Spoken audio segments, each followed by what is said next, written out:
क्या आप पेरेंट्स हैं? अगर हाँ तो यकीन मानिए जाने अनजाने आप कुछ ऐसी गलतियां जरूर कर रहे हो जिसका नेगेटिव इम्पैक्ट आपके बच्चों के बिहेवियर पर, विकास पर, आत्मविश्वास पर पड़ रहा है।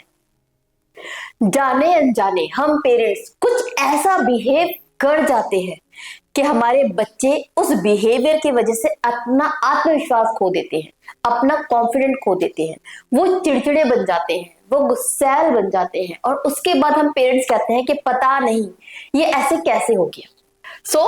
आज आप उस बिहेवियर को समझने की कोशिश कीजिए जाने अनजाने आप कर रहे हैं, ताकि आप सुधार पाए एंड अपने बच्चों को अपने उस नेगेटिव इम्पैक्ट से बचा पाए। उसमें जो सबसे पहला गलत बिहेवियर हम जाने अनजाने करते हैं वो है अपने बच्चों को हर वक्त प्रोटेक्ट करना, ओवर प्रोटेक्टिव बन जाना। ये बड़ा नेचुरल है ना कि हमारे बच्चे हैं, हम नहीं चाहते उन्हें कोई प्रॉब्लम हो। पेरेंट्स हैं आफ्टर ऑल, कैसे देख सकते हैं उनको किसी प्रॉब्लम में। बट हम ये समझ नहीं पाते कि जब हम अपने बच्चों को हर चीज से, हर मुसीबत से, हर चोट से बचाने की कोशिश करते हैं तो इससे बच्चे अपना आत्मविश्वास खो देते हैं, वो डिपेंडेंट बन जाते हैं। एंड नतीजा क्या होता है? बड़े होकर भी उन्हें हर वक्त किसी और के सहारे की जरूरत पड़ती है। वो अपने काम के लिए, अपनी प्रॉब्लम्स को सॉल्व करने के लिए दूसरे की तरफ देखते हैं। उन बच्चों में प्रॉब्लम सॉल्विंग स्किल डेवलप हो ही नहीं पाती, क्योंकि हम पेरेंट्स ने उनको प्रॉब्लम सॉल्व करने दी ही नहीं, उनकी प्रॉब्लम्स हमने सॉल्व की है। तो इस गलती से बचे, थोड़ा सा परेशान होने दे अपने बच्चों को, थोड़ा चोट खाने दें, थोड़ा परेशानी का खुद सॉल्यूशन निकालने दें, पीछे खड़े होकर बस देखें। दूसरी चीज होती है हर वक्त अपने बच्चों को कंपेयर करना। डियर पेरेंट्स, हम कंपेयर इसलिए करते हैं ताकि हम अपने बच्चों को थोड़ा मोटिवेट कर पाए, हम उनको बता पाए कि जो आप कर रहे हो ना इससे बेटर कर सकते हो। तो हमारी सोच तो बेटर होती है, अच्छी होती है। बट हम ये समझ नहीं पाते कि जब हम अपने बच्चे को कंपेयर करते हैं और बोलते हैं कि देखो शर्मा जी का बच्चा कितनी अच्छी पढ़ाई करता है, गुप्ता जी का बच्चा आईआईटी में अव्वल आया है, तो इससे बच्चों में हीन भावना पैदा होती है।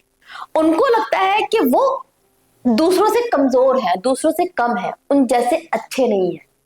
इसकी वजह से उनका आत्मविश्वास तो कम होता ही है, उनमें गुस्सा भी पनपता है, वो चिड़चिड़े हो जाते हैं, इनसिक्योरिटीज उनके अंदर डेवलप हो जाती है, आपके सिर्फ इस कंपेयर करने के बिहेवियर की वजह से। छोटा सा कंपैरिजन उनके ऊपर कितना नेगेटिव इंपैक्ट डाल रहा है, देखो पेरेंट्स। कभी भी अपने बच्चों को कंपेयर मत कीजिए। फलाने का बच्चा कितना भी कमाल का क्यों ना हो, आपका भी बच्चा किसी चीज में कमाल का होगा। अपने बच्चे की काबिलियत, उसके स्किल्स को पहचानिए, उस पर काम कीजिए, उसको मोटिवेट कीजिए पॉजिटिव शब्दों से। कंपेयर करके आप अपने बच्चे को कभी मोटिवेट नहीं कर सकते, डीमोटिवेट जरूर कर सकते हो, उसका कॉन्फिडेंस गिरा सकते हो, उसको काबिल नहीं बना सकते, ना काबिल जरूर बना सकते हो जो बना रहे। Stop comparing your kids with others. तीसरी एंड सबसे बड़ी गलती जो आजकल पेरेंट्स बहुत ज्यादा कर रहे हैं वो है मोबाइल दिखाना।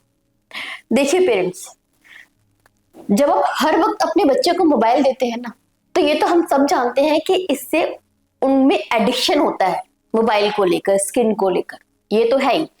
आईज पर इंपैक्ट पड़ता है, आईज खराब होती है, ये भी हम सब जानते हैं। बट इससे भी ज्यादा जो नेगेटिव इंपैक्ट पड़ता है वो पड़ता है उनकी सोशल कम्युनिकेशन पर। वो सोशल नहीं हो पाते, उनको सोशल होना आता ही नहीं है, उनको लोगों से कम्युनिकेट करना नहीं सीख पाते हैं, क्योंकि लोगों से मिलते ही नहीं है, मोबाइल में घुसे रहते हैं। कैसे लोगों से डील करना है ये नहीं सीख पाते। एंड अगेन इसके वजह से फ्यूचर में उनके कॉन्फिडेंस पर नेगेटिव इंपैक्ट पड़ता है। वो अपनी बात को रखना नहीं सीख पाते, क्योंकि अपनी बात को रखने के लिए बोलना जरूरी है, उसके लिए सोशल होना जरूरी है, अपना पॉइंट ऑफ व्यू देना जरूरी है, वाद विवाद जरूरी है। बट उनका कोई इंटरेस्ट है ही नहीं, जस्ट बिकॉज ऑफ मोबाइल।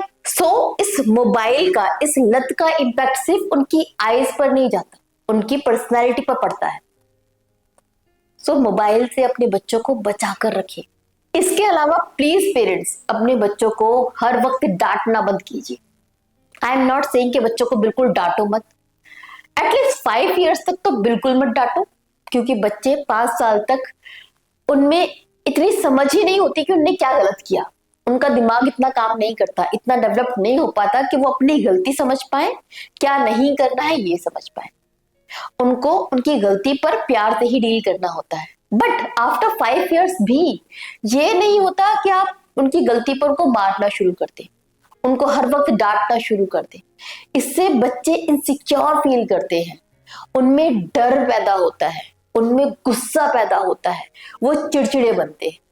जिन बच्चों की हर वक्त डांट पड़ती होगी ना, आप देखेंगे वो बच्चे बहुत ढीठ भी हो जाते हैं, क्योंकि सेम चीज जब उनके साथ में होती है तो उन पर उस चीज का इम्पैक्ट कम हो जाता है। सो अपने बच्चों को हर वक्त डांटना बंद कीजिए, ये कोई सॉल्यूशन नहीं है। इसका इम्पैक्ट उनकी ऑल ओवर पर्सनैलिटी पर, उनकी सोच पर, उनके बिहेव पर पड़ रहा है। इसकी जगह पर थोड़ा सा पेशेंस रखें एंड जब बच्चा गलती करे तो प्यार से समझाएं कि बेटा ये नहीं, इस चीज को ऐसे करते हैं, ये गलत काम करने का क्या परिणाम होगा ये समझाइए। अगर बच्चा 1 बार 2 बार 3 बार कह के नहीं समझ रहा तो एक बार वो गलत काम करके उसको उसका फल भुगतने दीजिए, ताकि उसको समझ में आए कि जो उसने गलत किया उसका क्या परिणाम हुआ, ताकि वो करके सीखे कि क्या नहीं करना है। हर वक्त डांटना चिल्लाना सॉल्यूशन नहीं है। एंड साथ ही साथ प्लीज पेरेंट्स अपने बच्चों को सुनिए। कभी कभी इनफैक्ट मैक्सिमम टाइम हम पेरेंट्स को लगता है कि हमें सारा ज्ञान है, हम सब जानते हैं, हम जो सोचते हैं वही सही है, इसलिए हम बच्चे को सिर्फ ज्ञान ही ज्ञान देते रहते हैं, सिर्फ ज्ञान देते हैं। उनको सुनना जरूरी समझते ही नहीं है, because we know, we feel कि हमें तो सब पता है, ये क्या ही बताएगा। मान लिया कि आप सही सोच रहे हैं कि आप सब जानते हैं, जो वो बता रहा है उसके पीछे उसका क्या लॉजिक है, उसके इमोशंस पे क्या इम्पैक्ट पड़ा है, वो कैसा महसूस कर रहा है, आप सब जानते हैं। बट उसके इमोशंस को उसके जुबान से निकलने दीजिए, अपने बच्चे को सुनिए, ताकि उसको एहसास हो कि हाँ उसके इमोशंस भी जरूरी है, उसकी फीलिंग्स भी जरूरी है, मैटर करती हैं। अगर आप वो पेरेंट्स हैं जो सिर्फ अपने बच्चों को प्रवचन देते हैं, ज्ञान देते हैं, तो यकीन मानिए आपका बच्चा इमोशनली बहुत इनसिक्योर है, उसके अंदर एक फील आ जाएगा कि हाँ उसके इमोशंस की कोई वैल्यू नहीं है। फ्यूचर में क्या होगा, वो अपने इमोशंस को दबा के रखेगा, शेयर नहीं करेगा, अपने थॉट को शेयर नहीं करेगा, अपनी फीलिंग्स को शेयर नहीं करेगा, ना तो आपके साथ ना किसी और के साथ, आपसे इमोशनली डिटैच हो जाएगा, वो अकेला रहना ज्यादा पसंद करेगा। सो इसका बहुत नेगेटिव इम्पैक्ट पड़ेगा उसके सोच पर, उसके बिहेवियर पर।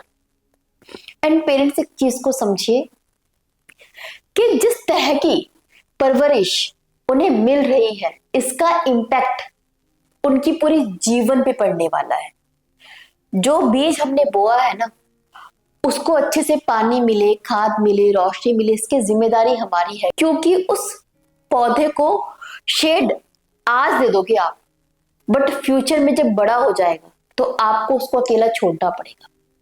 एंड फिर क्या उसमें सर्वाइवल स्किल्स आपने डेवलप की है या नहीं की है, उसकी जड़ें मजबूत हो पाई है नहीं हो पाई है, वो स्ट्रांग हो पाया नहीं हो पाया है, यही मैटर करेगा।